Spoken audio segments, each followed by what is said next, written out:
Hello and welcome to How to Craft an Amazing CV. My name is Paul Krawitz. I'm a career consultant in the University Career Center. Today I wanted to talk about CVs, what they are, why we use them, when we use them, and how we should use them. Also, a little bit about how it's different than a resume. We'll talk about the major sections, and I'll provide a warning or a caveat right now is that there's no consistent format for CVs. Every discipline is a little bit different.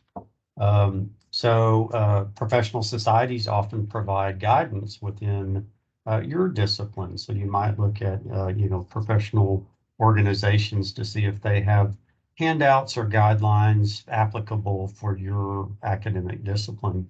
We'll talk a little bit about international CVs, tips to make your CV amazing, next steps in contacting the UCC. But let's start with context, and it all starts with a job description. So this is a sample job description, and you'll see in the instructions are very important when we start applying for jobs, and it says upload resume or CV. So we're given an option of either one. Also, it's saying make sure that your contact information, work experience, and education are all on your CV. So that is one example where we have both options. Here's the second example. It's a medical related job, and they want a cover letter expressing your interest, a current CV, a half-page description of their one most important paper to date, highlighting the novelty of the findings, a research statement, and then contact information references. So that's pretty representative, say, for academic jobs, what they may be requesting. So let's start at the beginning. What is a CV? A CV stands for curriculum vitae.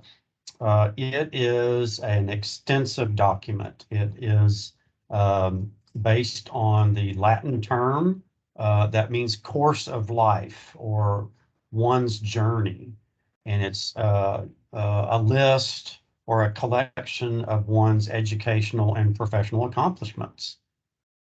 It is a discussion of what influenced you. Chronologically, it tells a story about your academic background, your academic formation, knowledge, experiences, and accomplishments. But remember, it's a personal marketing document too. So it's kind of identifying your brand, and it'll be used to basically advertise you as you apply for positions. It is different from a resume. So a resume comes from the Latin and French terms meaning to summarize. It's very concise. It's very brief. It's a short document. It's mainly focused on your work experience. It is also a personal marketing document, but it's a flyer. It's a short version. It's intended to grab attention, and the goal is to get an interview with the employer. And it details those things that set you apart from other candidates, from the competition.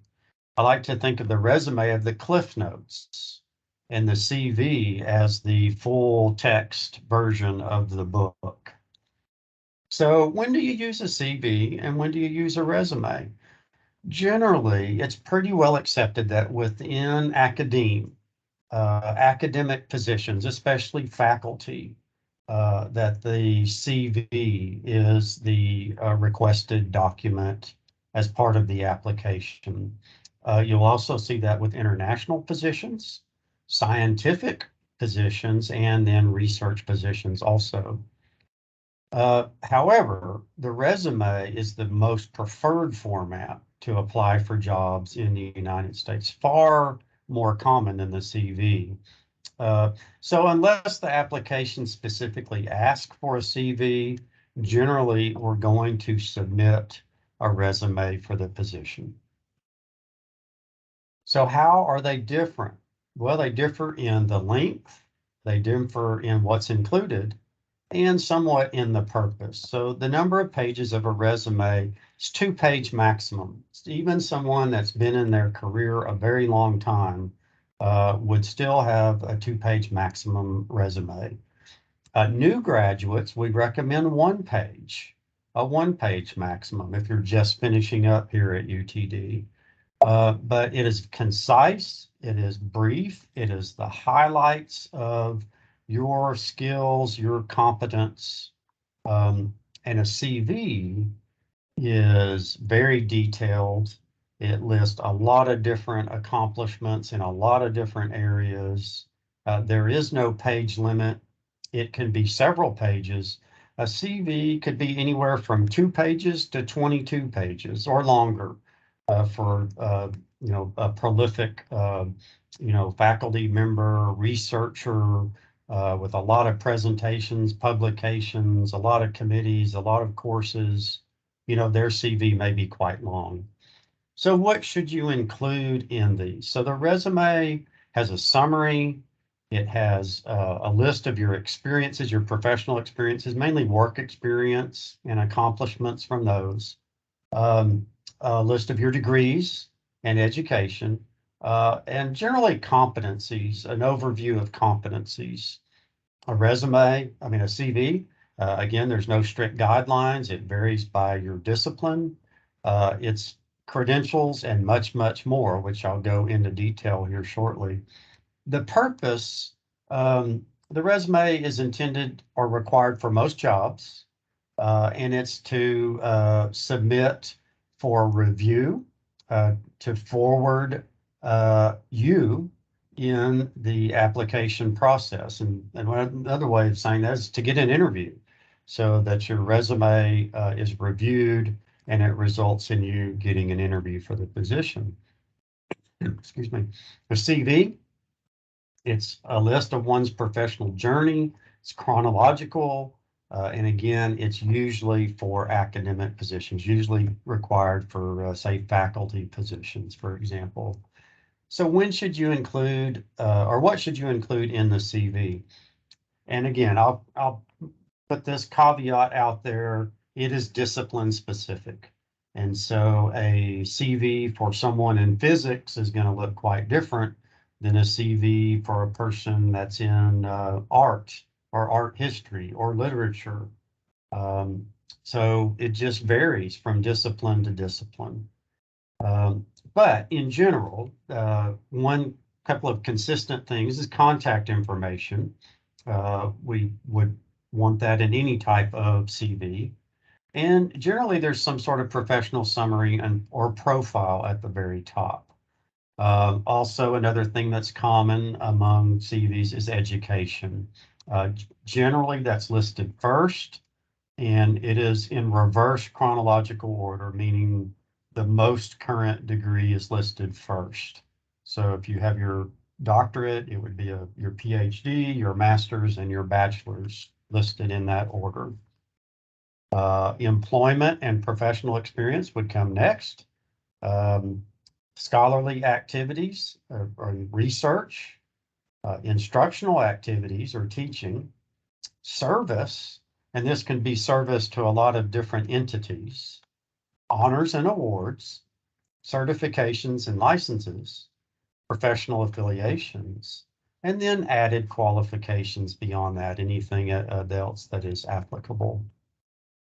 So let's start at the top of your CV should be your contact information, your first and last name, generally bolded, generally centered. Sometimes it's a little bit larger font to make your name stand out and make your name kind of pop. Beyond that, city, state, and zip. We don't need your street address. That, in fact, that is discouraged now to be included on resumes or CVs. So it may just be Richardson, Texas, and then the zip.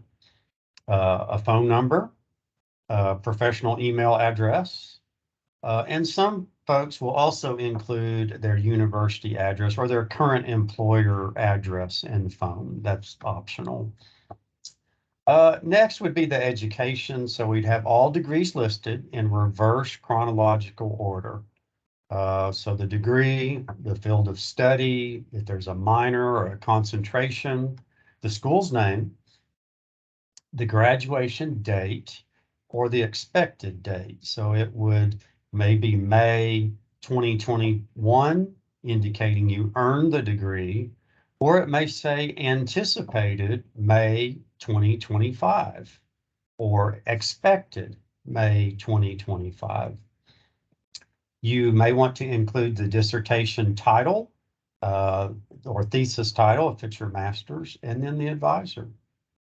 Some possible subsections under education could be certifications, licenses, additional training, additional courses, things along those lines. So here's just an example. It's it's a screenshot, and it's centered, although I focused on this one little section, but the name would be bolded and centered on the page. They included their address and their phone number. The education is listed there, a PhD with the specialization, a master's, and then a bachelor's degree with the institution below that. Here's another example under the contact information. We have the PhD with the institution and the department, degree expected with the month and year. And then we've got the dissertation title with a brief explanation underneath, followed by fellowships. And this person also included graduate level courses that they completed at the institution. So you can kind of see that there's a little bit of creativity and it could be discipline specific, between different fields. Next would be experience. And here we're talking about professional experience. So employment.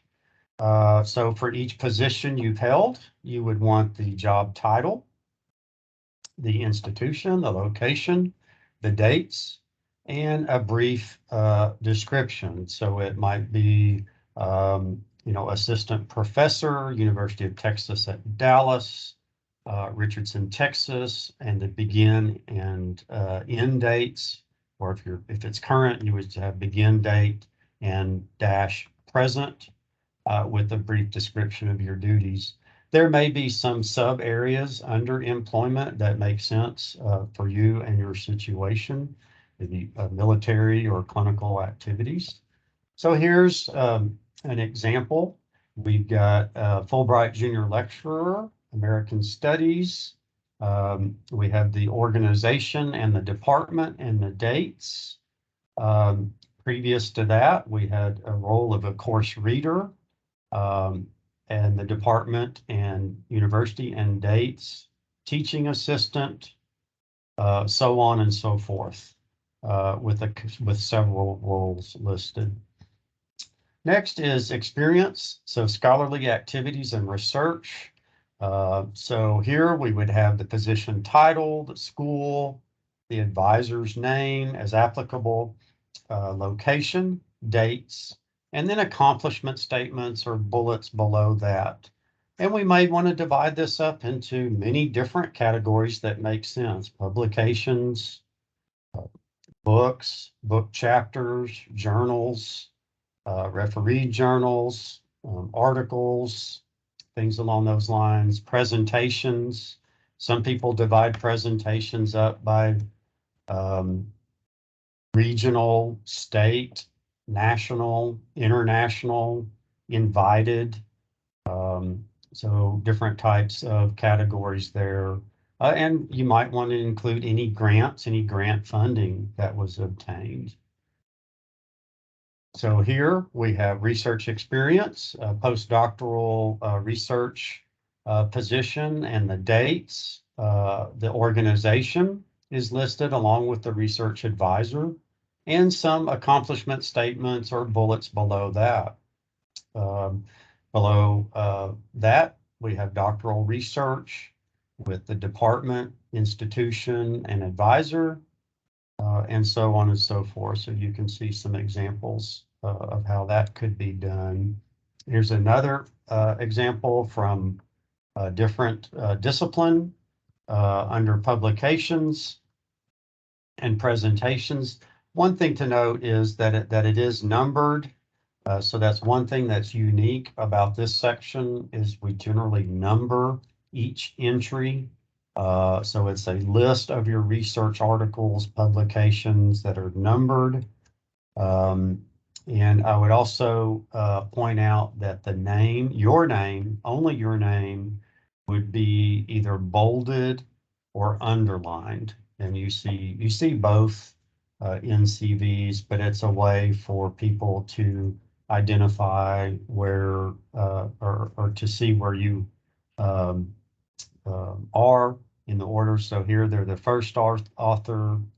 Here they're the second author, but again, they're only bolding their name for to stand out and for emphasis. Here's another example, someone from another discipline. Again, I would recommend that it's numbered, but we've got papers and lectures with a variety of topics and titles and where they were presented and the date, and then publication. They have co-author and the title and the information for the text. Next, experience, and here we're getting into teaching and instructional activities. Here we list all teaching appointments, whether full-time appointments, adjunct appointments, teaching assistantships, things along those lines. So you would include your title, the course title, in the school or university, the dates, and any applicable description, bullets, or accomplishment statements. You could also include a teaching interest section. You could, maybe if you developed some new courses or obtained approval, you might want to list those. Maybe you were involved in new academic programs. Curriculum development would fall under here also, either here or service, whatever you think is more appropriate. And then perhaps there were some things related to accreditation. Maybe the program is nationally accredited by an external agency, and you had a role in regards to creation of that, or instruction, or curriculum that might be included here also. So here's an example under teaching instructional activity. We've got the title, the program, the institution, and then an accomplishment statement and a beginning and end date. Instructor, co-instructor, teaching assistant, so a variety of roles with the organization and university, and then accomplishment statements and date. Next would be service, and this would include the title or role, the organization, the location, and any accomplishment statements. This is often divided up into where the service is done. So it may be a departmental service and college or school service, say the College of Engineering or the School of Engineering and Computer Science, university level service, or perhaps community service. You might even divide it up by professional associations. So if you're involved in an international organization, a national, regional, state, or local, those divisions might make sense in your resume if you're involved in professional service with, say, a membership organization. So here we see university service, we see the title, the organization, we see a bullet statement, some tour guide, and we see president and member of an organization, and then the applicable dates. Here we see a list, another example, academic service, advisory panel to the president, for the commencement speaker, graduate admissions committee, graduate housing advisory committee, so on and so forth. Next would be honors and awards. So we would identify the name of the award, the granting institution, and the date that the award was received. So we have Hollander Postdoctoral Fellowship, US DOE, and then the dates that it was provided or awarded. Next would be professional organizations and affiliations. So list any professional organization, and as I mentioned before, it may be involvement as a student, um, maybe you held an office as a student leader. Uh, then there's national organizations or national service, regional, state, and local, and of course you'd have the dates provided. So here's some just general formatting tips. 1-inch margins on all sides are recommended. There's no reason to really narrow those. There is no page limit with CVs. So 1-inch is acceptable and recommended. Primarily use one standard font style, such as Times New Roman or something similar to that. And font size should be about 12 point throughout. There are some exceptions, maybe your name, maybe your headings. You might want those maybe a larger font or maybe bolded. You have some, creative freedom there in regards to the general formatting. Use a page header or footer with the name, with your name and the page number on every page. List all items in reverse chronological order, so that means most current to least current. Underline or bold your name in publications. You might also want to indicate if they were submitted or in press. So that indicates that the work was done, it's just being reviewed or in progress at the moment. Use subheadings wherever necessary to make key information easier to identify. Ultimately, if it divides it or organizes it or makes it easier for the reader to understand your research activity, for example, then there's creative license here. Like I was saying, you under research, um, maybe you have presentations, publications, grants, a variety of research activity. And multiple grants, multiple articles, multiple book chapters. So it may make sense. It may make it easier on the reader to put in these subcategories so that it's organized and easier to follow. And it better represents all of your accomplishments in that area. Organize the information in a way that aligns with the position or the institution's values or mission.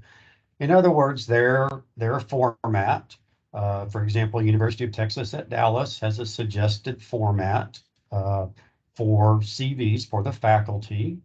I would suggest recommending not using and avoiding acronyms or abbreviations or jargon that's not understood by individuals maybe from outside of your field or outside of your school. Oftentimes we use acronyms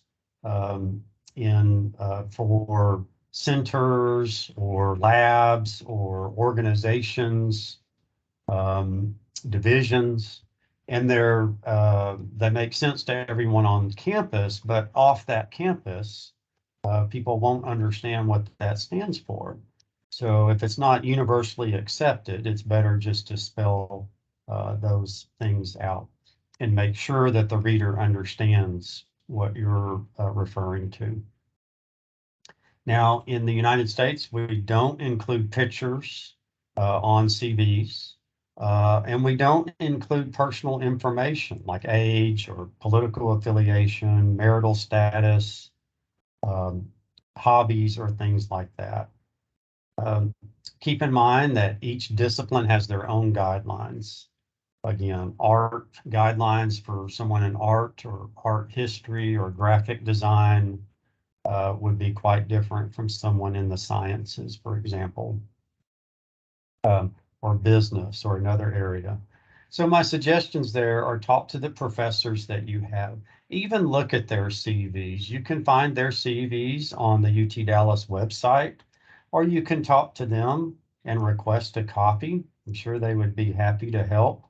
Um, and also, certain disciplines, certain professional organizations provide templates or guidelines for recommended CVs in their discipline.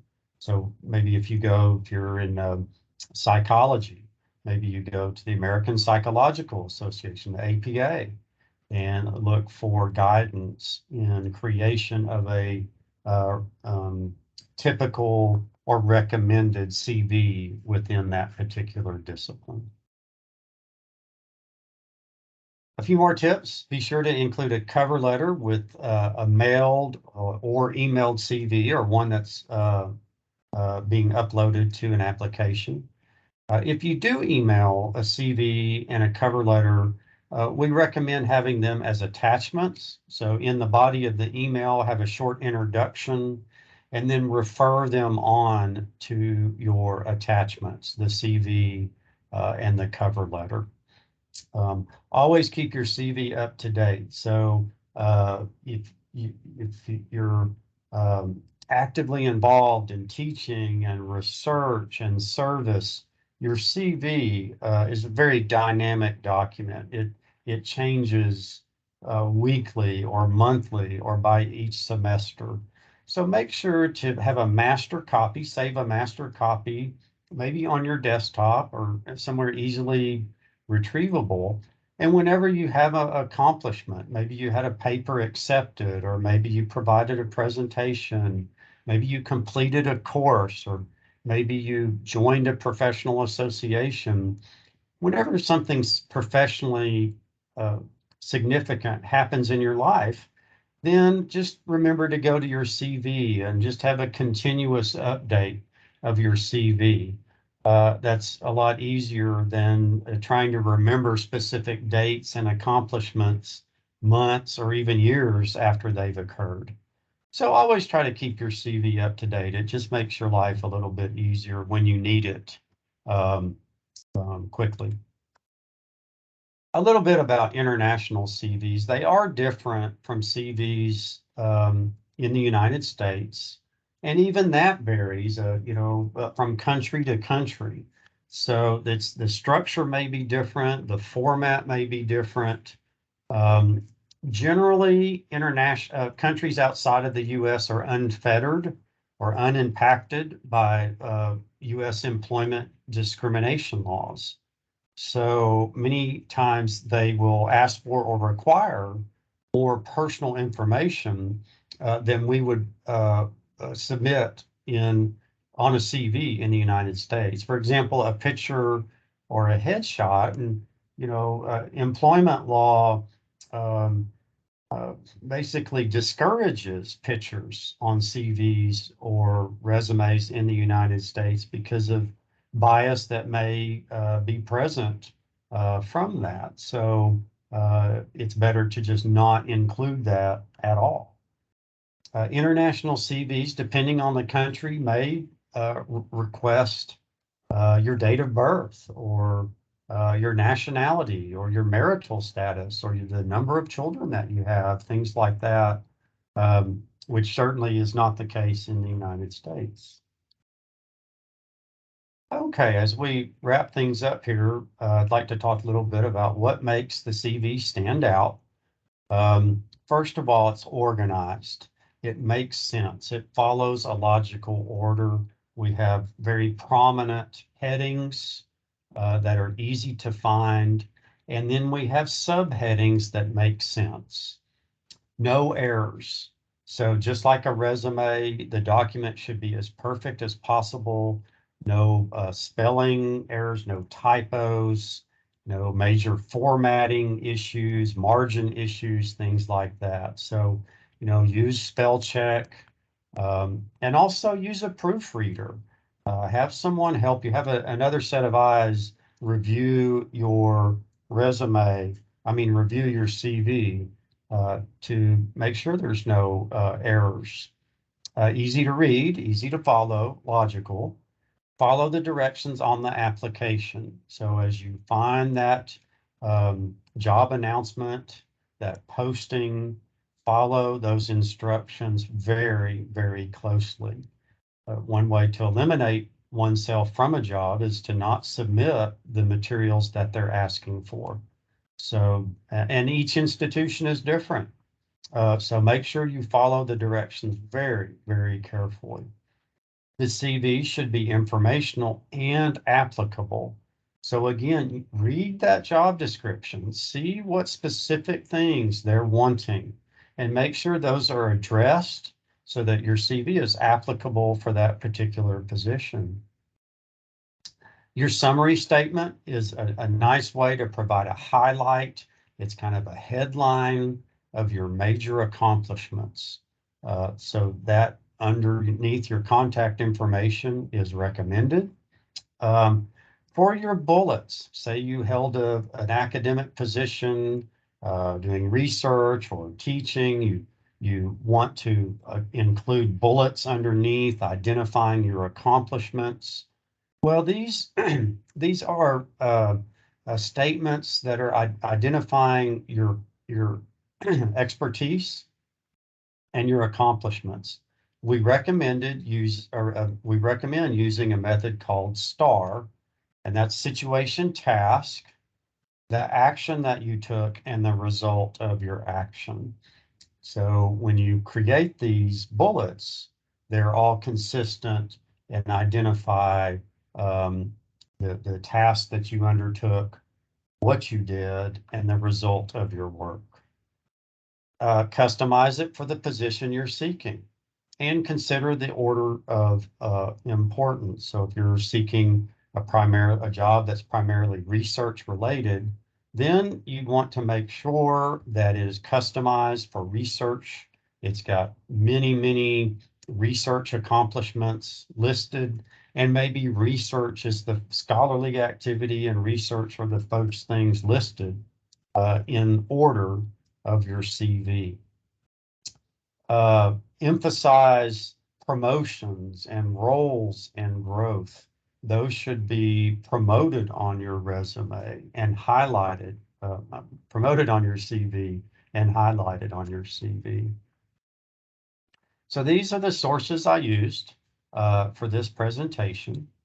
And I'd like to invite you to consider if you need help with your CV, if you need to brainstorm or you need templates or you need ideas or you need it proofread, then feel free to make an appointment with the University Career Center and a career consultant.